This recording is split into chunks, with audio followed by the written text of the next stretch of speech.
Welcome to Kevin Deal Photography, where I take you on my journey through photography.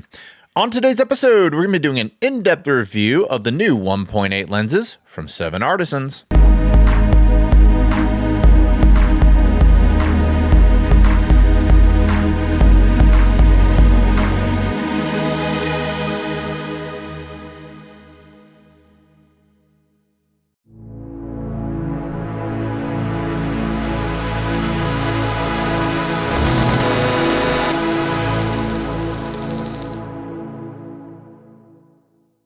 Welcome to today's episode. If you're not familiar with Kevin Deal Photography, we do gear reviews, tips, techniques, and tutorials, and sometimes we dive into film. If any of that sounds appealing to you, click the subscribe button below. For all of you who are back to Kevin Deal Photography, welcome back. And for all you where this is your first time here, at the beginning of every episode, I ask for donations to BIG, which is an organization that helps intellectually disabled adults adapt to jobs in the real world. But to the subject of today's episode. I've reviewed 7 Artisans lenses recently for my full-frame Lumix system, but it's been a while since I've really paid attention to what they're doing in the APS-C world. 7 Artisans reached out and asked if I'd like to review their new AF f1.8 Lite series of lenses, and they were kind enough to send me the 25 and the 50. They also make a 35mm 1.8. Now these are APS-C lenses, and I will be reviewing the Fuji X-mount versions, but they're also available for Sony E and Nikon Z. So if you're on one of those systems, stick around, you might still learn something. The APS-C budget lens market is pretty crowded right now, so it'll be interesting to see where these land compared to options like the Viltrox Air series. As with all my reviews, I'll be taking these lenses into real-world shooting situations and putting them through their paces. And even though these were provided to me for free, I'm going to be honest about what I like and what I don't like about these lenses. But before we get started, let's go over the specs.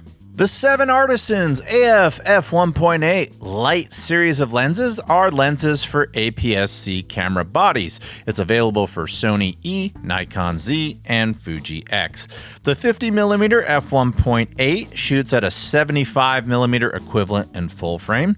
Its aperture range is f1.8 to f16. It has an angle of view of 31.4 degrees.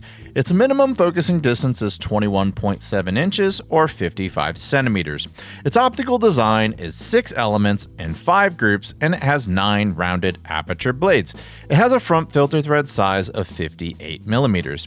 Its dimensions are 2.6 by 2 inches or 67 by 53 millimeters. It comes in at a weight of 6.3 ounces or 178 grams, and it comes in at a street price of $125 US.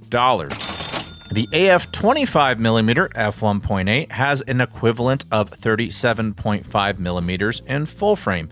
Its aperture range is f1.8 to f16. It has an angle of view of 53.8 degrees. Its minimum focusing distance is 9.8 inches or 25 centimeters. Its optical design is 8 elements in 5 groups, and it has 9 rounded aperture blades. It has a front filter thread size of 58 millimeters. Its dimensions are 2.6 by 2 inches or 67 by 51 millimeters. It comes in at a weight of 6.5 ounces or 183 grams, and it comes in at a street price of $125 US. All right, so I'm here in the West End of downtown Dallas. There's sirens, there's trains, there's all sorts of sounds going around me. It's how it is in the city. I'm gonna use this opportunity to shoot with the 25 1.8 and 50 1.8 from 7 Artisans. And let's just see what kind of shots we can get. I tend to like 25 and the wider types of focal lengths to get more of buildings and scenes. And then with 50 millimeters, I usually try to focus more on people in the APS-C world. So let's see what kind of shots we can get with these 7 Artisans lenses.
So both lenses proved themselves worthy for street photography. I shot a lot of people with the 50, shot a lot of buildings and landscapes with the 25, but they both did a fantastic job as the sun was going down and going into nighttime.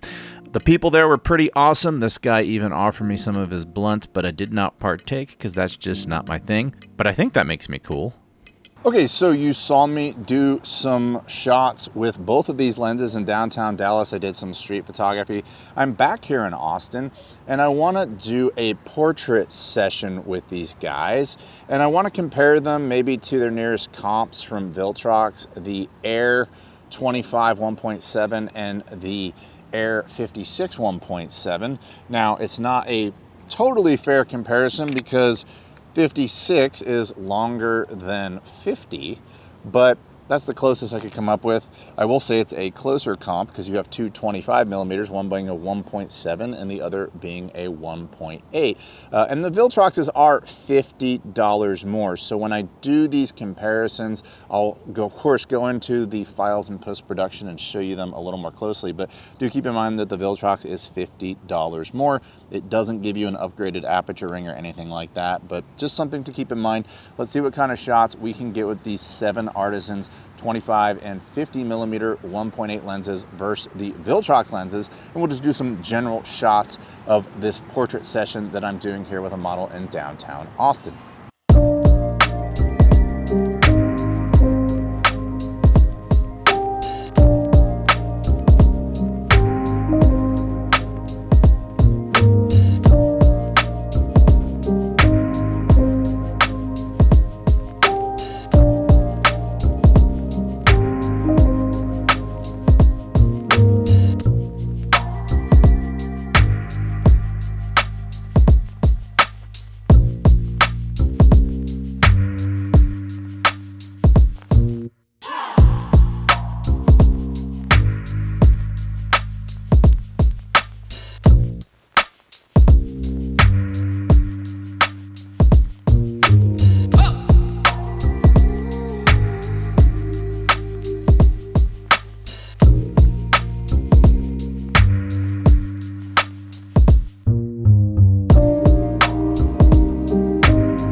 All right, I have enough shooting under my belt with both of these lenses. Now let's compare this 7 Artisans Lite series to Viltrox's Air series.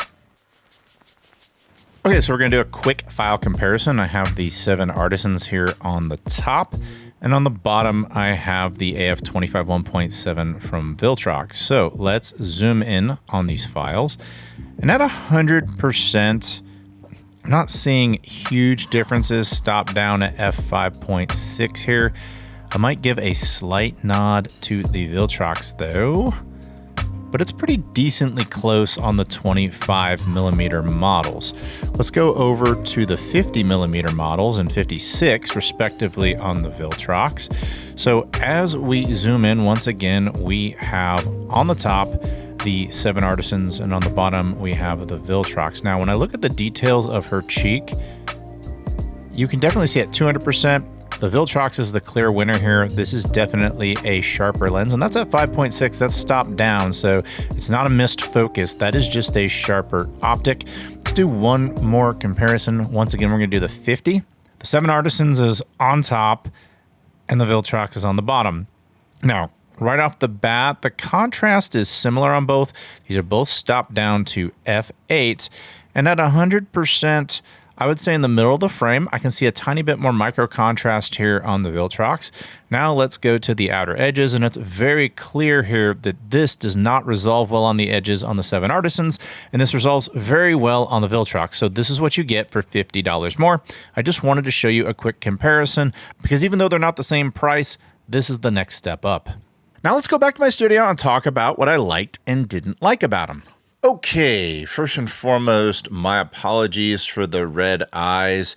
No, I did not partake with the gentleman in Dallas who was kind enough to offer me his cannabis. I'm not under copious amounts of cannabis. I'm under copious amounts of Zyrtec because it is cedar season here in Austin, and well, you always end up looking like you just left a Snoop Dogg concert. So hopefully the Zyrtec will kick in and the cedar will lose this battle. But all right, let's talk about the review. The things I liked and didn't like. I went ahead and tried this guy out in a number of scenarios, the good and the bad. Let's talk about that. We'll start with the cons. On the 25mm, I really wish they had gone a bit wider, something like 23mm. 2mm doesn't sound like much, but on the wide end, it actually makes a noticeable difference. On APS-C, 23mm is my favorite focal length, and for street photography, I found 25mm just a touch tighter than I wanted it to be at times. Most of the time I could simply back up, but that wasn't always possible. The lens hoods were also frustrating. They feel a bit flimsy, and at times they would just not seat properly. They just keep turning and turning, and they wouldn't seat into place. This is a personal pet peeve of mine. I just want a lens hood that does a quarter turn and then clicks solidly into place. That wasn't the experience I had here. I can always live with a flimsy hood, but poorly machined lens hoods are just not pleasant to use out in the field. Another con is the lack of weather sealing. I like to see how far I can push non-weather sealed lenses, so I did that in this video so you didn't have to. It sleeted in Austin the night before filming, and I kicked up sleet all over my lenses on my XH2. My takeaway is that if the lens gets a little wet, you'll probably be fine as long as you get it under cover pretty quickly, wipe it off, and give it time to dry. That said, for demonstration purposes only, I showed what happens when you remove a soaked non-weather sealed lens. Water can pool on the mount just millimeters away from the contacts that could easily damage your camera. Do not try this at home, you're risking serious damage. The point here is simply that light moisture is manageable with care, but these are not lenses you'd want to take to something like a sustained downpour.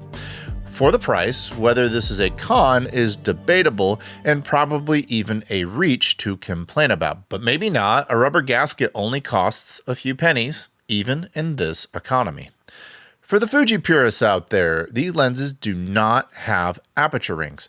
Personally, I'm fine assigning aperture to a dial, but I know this is a sensitive topic for many Fuji shooters, and for some, the lack of an aperture ring will be a deal breaker. But I don't even know if it's possible to bring an autofocus lens with an aperture ring and built-in USB-C firmware update process to market and sell it for $125. I'm going to put the consistency or inconsistency of image quality in the cons column, and let me explain why. Wide open at f1.8, these lenses are soft, especially the 50mm. I'm not entirely sure what was going on, but it felt like the lenses were often missing focus at f1.8. My hit rate wide open was not great, and when I reviewed the files, it looked like a combination of missed focus and optical softness. Maybe some of this can be corrected through firmware. When I tested the autofocus in a vacuum in my YouTube studio, it was snappy and accurate. And yes, I do know Fuji has a reputation for not having the best autofocus, but for whatever reason, when I took it out into the field, not in a vacuum, shooting wide open, I noticed more misses than normal. Once I stopped down to around f2.8, those issues mostly cleared up and the images looked much better. Every now and then, I would absolutely nail a shot at f1.8 and it would look good, which makes me think this is more of a focus consistency issue than pure optical performance. But all of this adds up. Now, are these deal breakers for a budget-friendly lens? No, these are $125 lenses, and to not have shortcomings is an unrealistic expectation. I was able to take good photos with these lenses, so they are absolutely capable. However, they're not consistent enough for me to fully embrace them in a professional setting. Additionally, if you're looking for amazing chromatic aberration performance, jaw-dropping smooth bokeh, and amazing flare control in backlit situations, these are not your lenses. And I would never expect them to be those lenses at $125. For whatever reason, my copy of my 50mm was softer than my copy of my 25mm. Maybe there's an inconsistency in production and I just got unlucky on my 50mm. I can't answer that, but my 50mm is softer than my 25mm, even when you stop it down. And on both lenses in high contrast situations, chromatic aberration was present no matter how much you stopped it down. All right, now that I've been pretty critical, let's talk about what these lenses do well. Autofocus speed was decent to good. When they hit, they're decently quick. If you find yourself needing a very beginner video lens, these could work. I also like that they include a built-in USB-C port for firmware updates. Some lens companies make you use their rear lens caps to do firmware updates. 7 Artisans performs this task through the body. They don't use some dated USB micro or USB mini. They're using what is current and what most of you are currently using, USB-C. That's exactly how I prefer to do my firmware updates. Even without weather sealing, these lenses feel reasonably durable. They use a metal lens mount and feel robust enough that a few bumps and knocks shouldn't be an issue. I actually think the build quality of these lenses are quite impressive for $125. The size and weight of these lenses is probably their second biggest selling point. These lenses are compact and light. If you're sensitive to weight, you should give them serious consideration. I can see these being something you might actually want to toss in your vacation bag so you have a decently fast lens if you're out in a museum or shooting in low light situations. Finally, these lenses are affordable. They are about $50 less than the competition. While I wouldn't call them a better value than, say, the Viltrox Air series, they're undeniably inexpensive for what they offer. If you're picking up a compatible APS-C camera or just starting your journey into prime lenses, these could be an appealing entry point. But if you have the extra $50 to spend, I do think you could quickly outgrow these lenses. So, depending on your situation, you may want to spend a little more money the first time. So, what did you think of my review of these 7 Artisan lenses? Was it fair, too critical, or not critical enough? Tell me about it in the comments below, and if you're interested in picking these up, I'll leave links in the description below. That does it for today's episode. Are you going to pick up these 7 Artisans Lite series of lenses? Tell me about it in the comments below, and if you're a fan of this channel, I humbly ask you to click the subscribe button below. And until next time, I'll talk to you soon. Bye.